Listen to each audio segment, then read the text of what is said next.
Hello guys! Welcome to my channel. So for today's video, ang ituturo ko sa inyong kanta ay ang kantang Ere by Juan Carlos. Okay?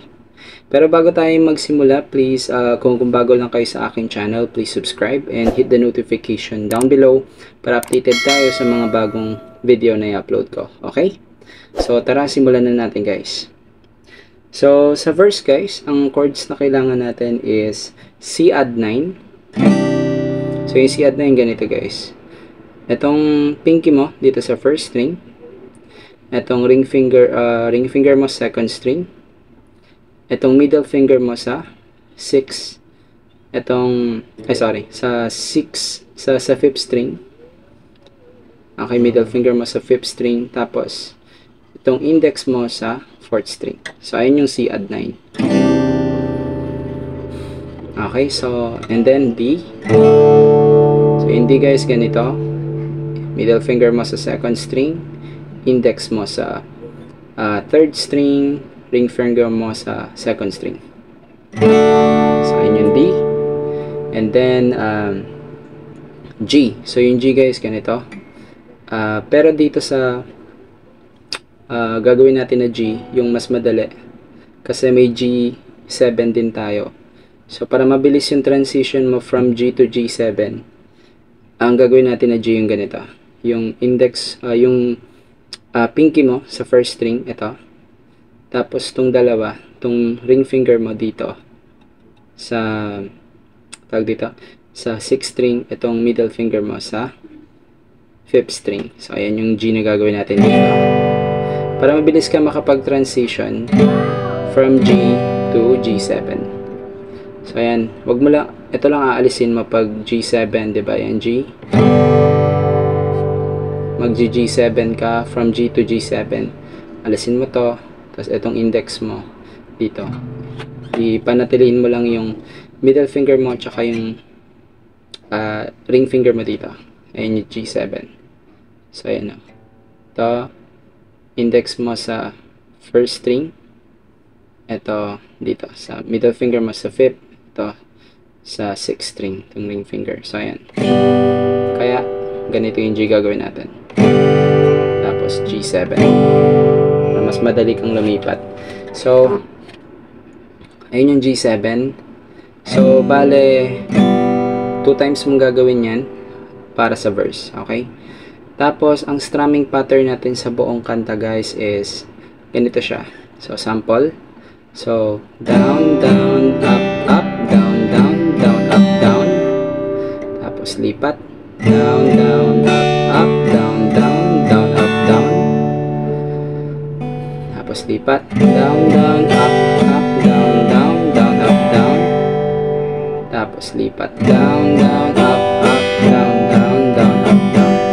Sa buong kanta na yun guys. Okay, yan yung strumming pattern natin.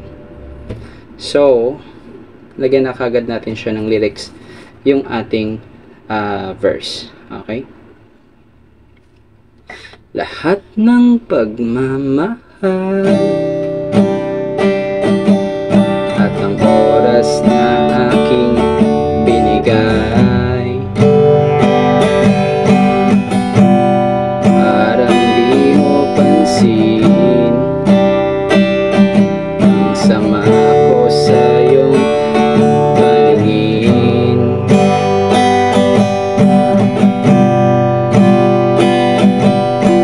So ayun yung ating verse. So after mo ng verse guys, chorus na tayo. Okay, so sa chorus guys, mga chords natin dyan is G. So yun yung G.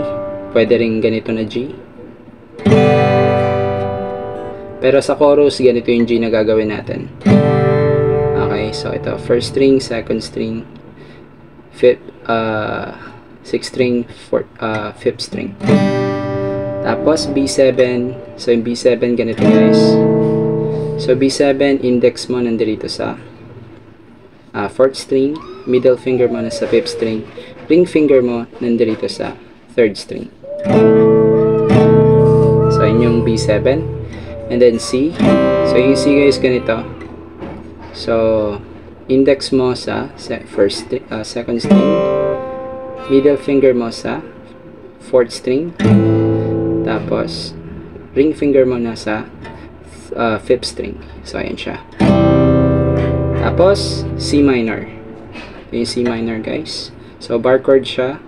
So, itong index mo nandito sa fret ang tawag dito, 1st fret, 2nd fret, 3rd fret, and so on.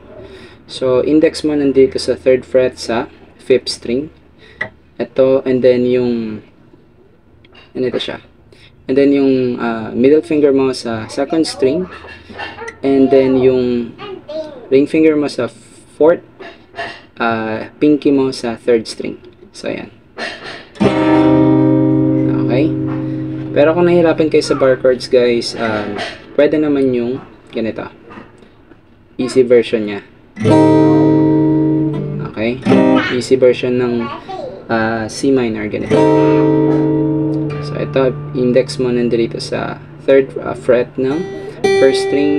Ito, sa 2nd string. Ito, sa 3rd string. Easy version yan, okay? So, 2 times mong gagawin siya. Okay? And yun na yun, guys. So, yun yung chorus natin. 2 times mong gagawin. So, lagyan na natin siya kagad ng lyrics. Okay? Oh, diba?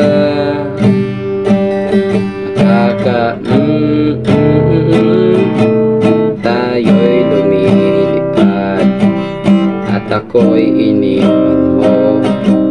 Oh, diba? Pinagmukha mo kung tayo'y lumilipad at ako'y iniwan mo. So, ayun, guys.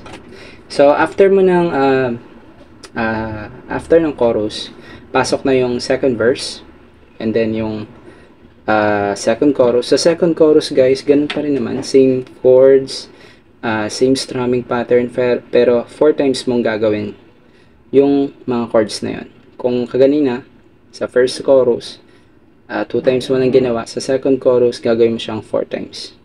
Okay? And then after ng 2nd chorus, bridge na tayo. Yung, diba yung sa bridge yung 3 bilyon, ikaw lang aking gusto. Pasensya na kung may pag sa'yo. Parang ganun. So, yun. Gagawin mo C. Tapos C ulit. G. Tapos G ulit. Okay, sa bridge natin. 4 times mong gagawin yun para sa bridge. Okay? After mo magawa yung bridge, last chorus na tayo. So, sa last chorus, guys, same chords, same strumming pattern. Kagaya ng 2nd chorus kaganina, 4 times mo lang gagawin yung last chorus. Same chords pa rin, same strumming pattern. And then, dun sa outro, same chords lang naman siya ng same chords, same strumming pattern lang siya ng chorus. Gagawin mo lang siyang 2 times. Kagaya nung sa 1st chorus kanina. Okay? So, pag buuin mo lang yun, guys, mekos-mekos mo lang siya, and goods ka na. Okay? So, yun lang yun naman, guys. Kung nagustuhan nyo tong video na to, please, thanks for watching, by the way. And kung nagustuhan nyo tong video na to, please like and share. And kita-kits na lang ulit tayo sa susunod na video na i-upload natin. Bye!